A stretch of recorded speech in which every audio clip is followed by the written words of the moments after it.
झिझिया खेले जाए के टाइम हो गई, अभी तक सिंगारे करबू तो केंगे झिझिया खेले चले जाई। देखो ना संतोष पागल भौजी फोन कइले रहली ह। अरे बाप छिनरो चल तनी घेटो में पाउडरवा घोस लेवे ता। हाँ अब हो गई चलो चलो चलो चलो।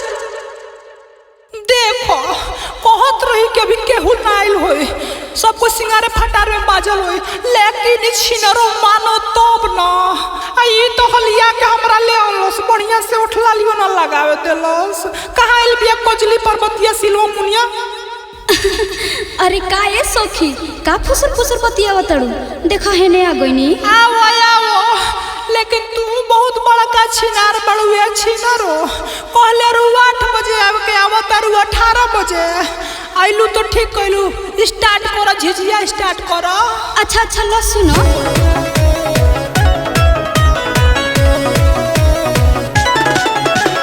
म्यूजिक बाय उज्जवल कुमार। मथवा पर झिझिया धला चला बरहम तारावा हो, मथवा पर झिझिया धला चला बरहम तारावा हो। सब कोई मिली जुली गावे ये सखी, सब कोई मिली जुली गावे ये सखी।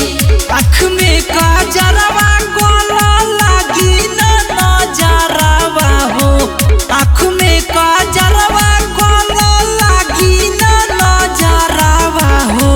दिल धला डिबिया जरावे ये सखी, दिल धला डिबिया जरावे ये सखी। अरे ये सखी काजल देखना के तो सेनु टिकली को के बिगली बिया, लागत कि डोनी है रास्ता से गुजरल बिया। अच्छा रुको ना, सब करम कर दे तनी रुको। डहिनी भतर कटनी के अखिया में और सुइया धके भोंक दे। ए सखी सुना, डहिनी भतर कटनी के अखिया में और सुइया धके भोंक दे। बेटावा के वो का राजबाई बहो मूर घोटिए में तो पदे। बेटावा के ओकारा चबाई बहो मुर घोटिए में तो पदे। अरे ठीक कहलू ये सखी, तनी आओ नून मरचाई तेल लगा के होले होल गरियाव ना कि सब जोक टोटम कइल भुला जाओ। अरे रुक ना सखी देख तो। अरे बेटवा के अपना चबैले रे दूर डैनी, अरे बेटवा के अपना चबैले रे दूर डैनी। अरे गाँव नगर ना बचैले रे दूर डैनी, अरे गाँव नगर ना बचैले रे दूर डैनी। अरे बेटवा के अपना चबैले रे दूर डैनी।